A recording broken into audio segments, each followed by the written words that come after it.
Hi friends, welcome to my channel. Janu వెళ్తూ ఉండగా వివేక్ జాను చేయి పట్టుకొని ఆపి జాను వెనకాలకి తిరగక ముందే జాను వేలుకి రింగ్ తొడిగేస్తాడు. ఏమైంది అని జాను వెనక్కి తిరిగి చూసుకునేసరికి తన చేతికి రింగ్ చూసి షాక్ అవుతూ ఉంటుంది. ఇక వివేక్ మాత్రం హ్యాపీగా మన ఇద్దరికి ఎంగేజ్మెంట్ జరిగిపోయింది అని అంటూ ఉంటాడు.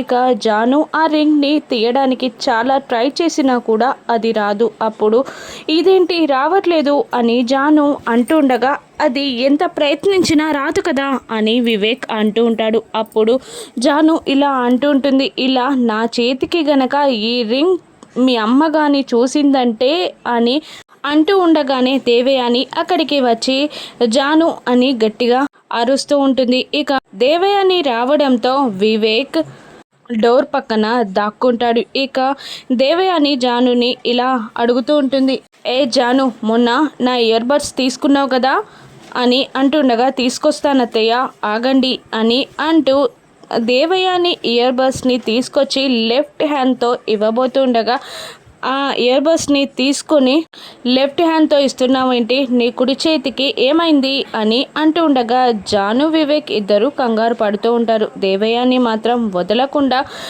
జాను చున్నీలో దాచుకున్న తన కుడి చేయిని పట్టుకొని లాగి చూస్తూ ఉంటుంది. ఆ రింగ్ని దేవయాని గుర్తుపట్టగలదా, ఇక మళ్ళీ ఇంట్లో గొడవ కానుందా? రాను ఎపిసోడ్స్లో చూద్దాం. Thank you for watching.